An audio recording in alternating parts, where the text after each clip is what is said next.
Kalawhalai atu, hane atu tolu ata walatala tupu ke lata ia mai puli nei. Greetings and kalawhalai atu, these are our news bulletin for tonight. Ko whamoli koe tahe tangata ne ko moa e ngā mama pala ke he motu, a confirmed case of tuberculosis or TB on the island. Tahe le kua ni ko tupu whakaofo he taupeleo whimamafa ke he uaafo. A accident down at the wharf involving two heavy machinery vehicles.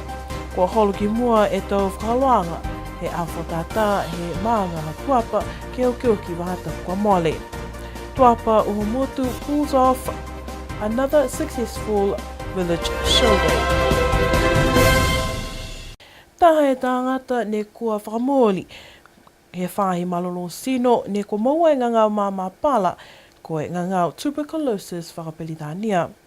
Ko e ngangau pikisia e ngangau mama pala ke he taupuala koho, tūtala poke lolongo.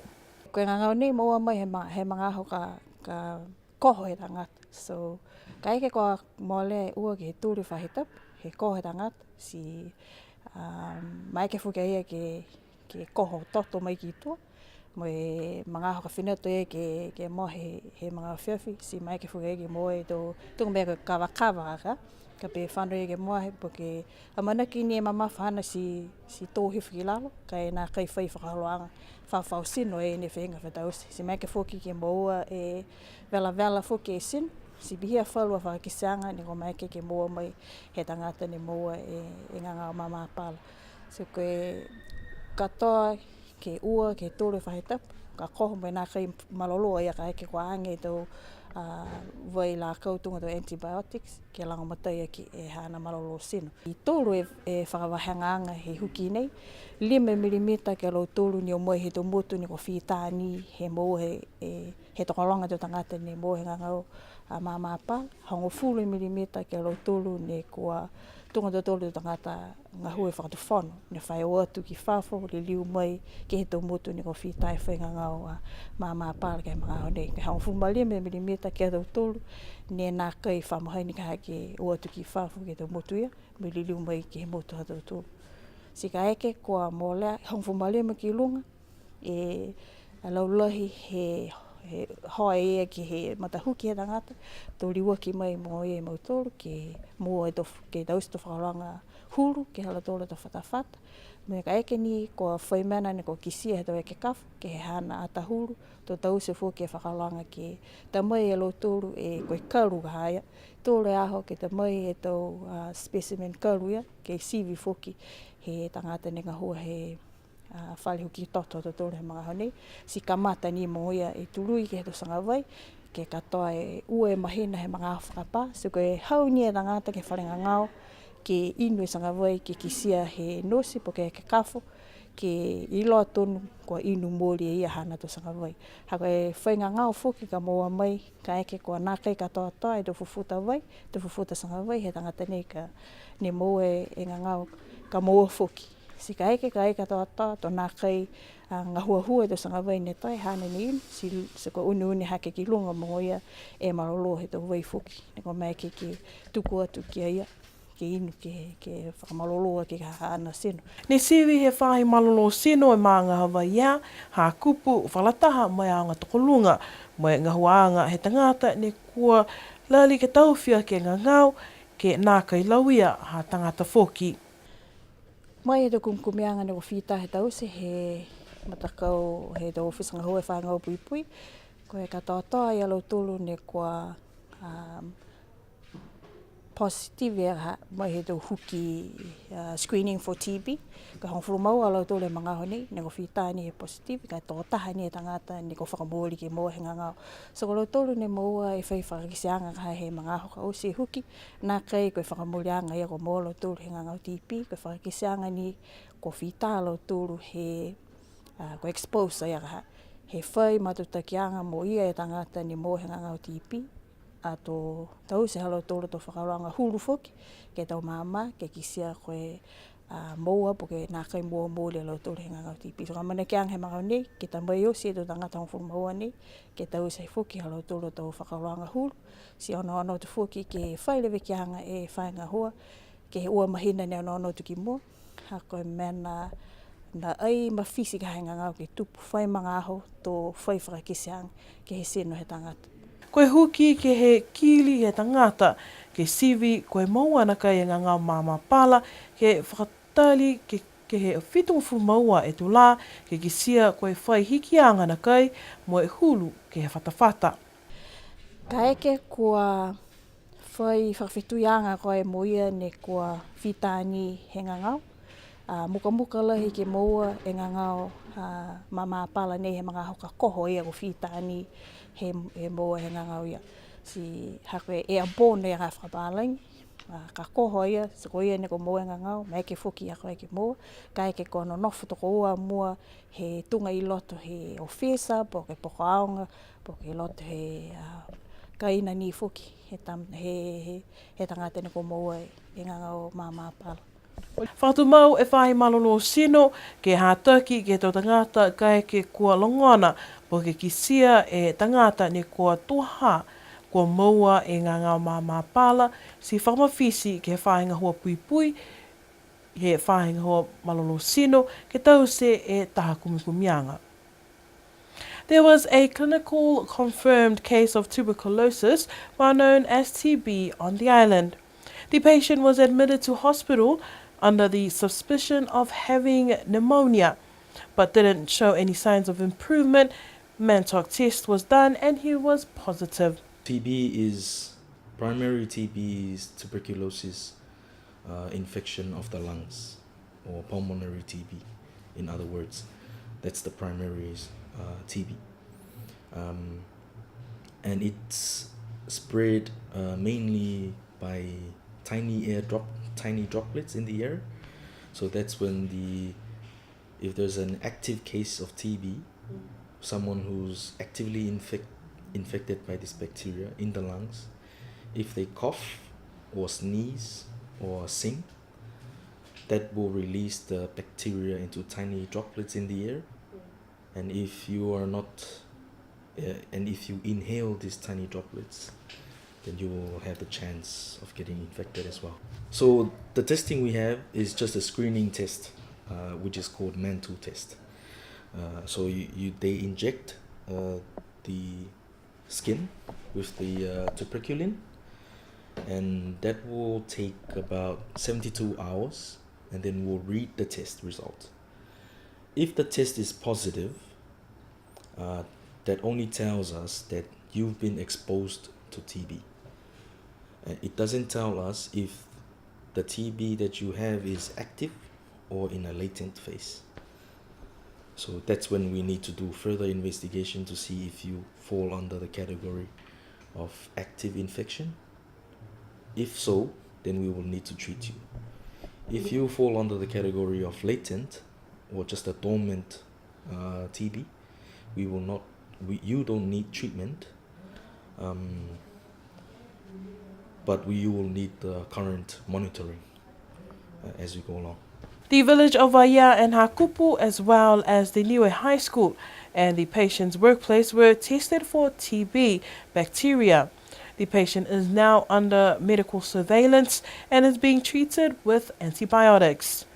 So the public health sector, they're doing a really good job screening for TB by using the Mantoc skin test. So far, we have only one clinical diagnosed TB case, and that person is undergoing active treatment at the moment, which is very important in the control of TB. And the other cases we've had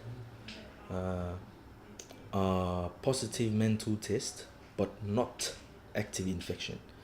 So those cases will have a different treatment plan, not necessarily needs the antibiotic to treat them straight away. So one of the important things that I would like to say is TB is treatable, and there are preventative measures we can do to control it, because there's a lot of stigma around the TB. But if you think about TB is a treatable disease, so you shouldn't worry too much, because we have the treatment for it. And the sooner you come to test for us to identify, the faster give out the treatment. We will be rolling out this screening program until everyone is screened. But at the moment, we have a few tests available, so we're only prioritizing it for only the people with high risk. For example, people living in close contact with suspected cases. So they'll be the ones screened first, and then we can, but there are plans to be for the screening to be done in all the villages. Voluntary testing for TB are also being held at Public Health. There is a 72-hour wait and a chest screening to see the conditions of the lungs to determine if the individual is tested for TB. Measures are being taken by the Public Health Department to contain the bacteria from spreading. Neko hahai e tahale koa tupukaufu. Ke he ua e awhimamafa ni ko ngā hua ke he wakatonga he tau whahitapu kuku kwa mole. Ne talahau e lau tōlu ni ko kisia e pelewa whimamafa langa ki koloa, ne holu halatua moe lau ke lea taha awhimamafa ne tū ai ilalo ke he wāfo. Nā kai whaitangata ne kua pākia ke hele kua tupukawho nei. Whamoli he takitaki e whāinga hua transport ko Sonia Tālangi, ko he tahani e tangata ni ko haia i ki loto he peleoa whi mamafa, nā kai whi tangata ni ko pākia, moe ko tau se angaia e tau kumikumianga he whāinga hua ke le kua ni ko tupu. During the monthly boat schedule, there was an accident involving 2 heavy machinery vehicles. According to witnesses, that one of the trucks were reversing and had crashed into one of the vehicles that was parked down at the wharf. The Director of Transport, Sonia Tālangi, confirmed that there was one person involved, no one was injured, and the matter is still under investigation. Tū mau e tole kua ke lata me tau vai ke he lima maanga, he motu me ko whakise e whalo e tau manatu, nā kai whiawhia he tau tangata ke he tau puhala kupenga hila. Ne liu e whahimalolo sino sivi e tuanga he vai ke he tau maanga mo e whamoli he mahina ha au kuso, 5 e tula vai ne kua hahai ai e tau moko mo e kua lata ke whaitau seanga. Pea mai takita ke whainga hoa infrastructure ko Andre Siauhane ke he ngaho nei mai he 5 e maanga po ke 5 e tula vai, tolu ne ko whamea mo e siwi he whahimalolo sino ko mitaki mo e kua nākai whai moko e vai, mo e kua tautakehe e hātakianga ke tunu e vai. Ko ngā hua e whainga hoa vai ke he maanga hamutalau ke he aho nei, tu mau e whainga hua ke hātaki ke tau tangata, kai ke kua whaile kua ke he vai, ke he tau kaina po ke ki loto he maanga, si mātutaki whakamawhisi ke he whainga hua vai. Water continues to be a problem in some of the villages on the island, and locals have voiced their concerns on social media. Another water analysis test was carried out, and the Health Department released in early August that 5 of the reservoirs were on high risk for bacteria and needed to be drained clean and retested.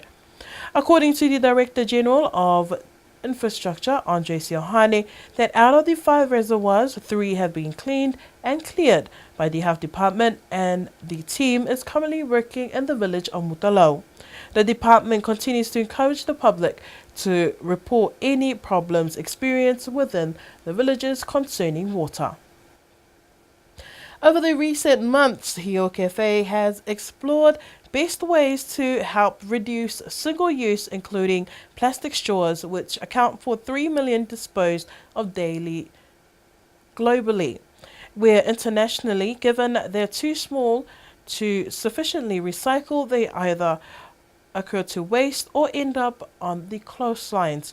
Straws with a lifespan of 200 years, outliving almost all marine life, with a few exceptions. Similarly, the plastic bottles of up to 450 years exemplifies how fast our environments are becoming plastic environments. Hio Cafe owners Tony and Victoria Kalauni recognize these are only first steps and credit to the cafe, given there was no influence whatsoever from other national agencies and the first to implementing the no straws. Irresponsibly adding to Niue's waste is something both Tony and Victoria want to avoid employing other methods, including preference for anything other than plastic in serving their customers. The views and landscapes surrounding Hio are phenomenal and a great daily reminder for the Hio owners and staff of reasoning for such initiatives and what future they want for Niue's environment, that it remains phenomenal. Takalonga e tō tangata takawhanga ne ko whakalataha atu ke he aho fusika he maanga hatuapa uhumotu. Mō le whangfulu e waka, ne hohoko atu ke moana he pungipungi a whaiumu ke lata mai aho. Pe mai e takitaki he mtakau takitaki maanga ko ha uhumotu ko pōkau siane tama, ke tau ko mōle ko nāka i whakahoko e aho he maanga ha kua loka mai hanghang ke lea e tahi. Maua e launoa ngā taua e pale pale ke lata mo e ola katoa toa, he oa maua he waka. Ke lata mo e fufuta he wahakula mamafa whinatu ke he fuata ko Patrick Wakanowhisi, poi ka pānga mo Sima Tanevesi. Koe fufuta he tau mahi ko koutu mo e tū ua a launoa ngā taua, tōlua ki a poi ka pānga. Maua e whalepai misileki e pale pale ke lata mo e tau ikahiki, mo ikahiki ne kua mua atu e mamafa. Ko ia ne koutu ke he oa ne mua te mamafa ke tau ikahiki ko whalepai misileki tu ua a Clayton Miliamu mai tu tolu a api mo te fōu. Nā kai tokalonga tō tangata ne ko whangota ke he ululu he tau nei, ha kua nā kai hahang mitaki e tahi ka ko whakatoatoa e tau whakaloanga he maanga mo e tuwha pale pale pia foki mo e tunupaku ke whale tolo he maanga. Canoe fishermen gathered at Tuapa Uamotu for the village's annual Marine Day. Over 40 waka fishermen participated in the Marine Day, launching their wakas at the Namukulu Ramp or at the Tuapa Sea Track. According to the chairperson of the village council, Pōkau Sionetama, that it was a good turnout for the waka fishermen this year and participation from the community. Launoa ngā taua taking out the overall weight of fish caught on the waka. Heaviest pelagic fish or tuna caught went to Patrick Wakanowhisi, Poi Kapanga coming in second and Sima Tanevesi in third. Other pelagic fish or mahi-mahi, first and second place went to Launoa ngā taua and Poi Kapanga took out third. Heaviest single bottom fish went to Whalepai Misileki and assorted bottom fish heaviest went to Whalepai Misileki again, second to Clayton Miliamu and third to Api Motofo. High tide was not suitable for reef fishing, but the Marine Day was completed with a prize giving and barbecue at the village hall. Keo ki wahatapu kua moale, kua tokolonga tō tangata ne kua whakalataha ki Tuapa Uamotu, ke lata mo e ahwhatata he maanga pesini kua tō e uha. Hahai ai e tau matakau me tau mga whaoa ne kua tukuwhenonga pauaki, mai he tau mutu kehe ke lata mo e tau whawhiawhia he maanga, mo e kua matalahi ke tau ngahua he maanga. Ke he tau kai ne kua whakafua he tau whale kai, ke lata mo e tau tangata, tau kai umu, tau kai tunupaku, tau kai tahi, pia foki me tau kai humelie. Ke tau nei kua longa e tau ngahua whanua, he tau mamatotane ne kua whakatātā, pehe mai e takitaki maanga hau motu, ko Pōkau Sionetama, ko whiawhia lahi. Ha koe tau ngahua he maanga ke he tau nei, me tau amamanikianga he maanga ke he tolu e tau mua. Fuafua le tau kōli motu ke he kehe, he tau fuata, he maanga ne kua whakisikise ke lata me wala whakawhiawhia he aho. The Tuapa Uamotu Green was filled with people attending the village annual show day. Families from overseas travelled especially to be part of the annual event. There was an abundance of food being sold from vendors, umu food to barbecue, desserts and treats for everyone to purchase. The marquee with the men's agricultural crops were filled with taros, yams, kumara and vegetables were displayed. Village Council Chairperson Paul Tiane Tama thanked everyone for coming to the Village Show Day, but mostly to the village people, and is looking forward to be working with the Tuapa people for the next 3 years. The village youth performed dances from different cultures within the Pacific, and the Tuapa Humotu Show Day ended with the sika throwing and coconut bowling. And that is all of our news bulletin for tonight. Because mene hata tolu a tau walatal tutupu ke lata ia mo puli pone. Ke nona wha me kia manui nepo.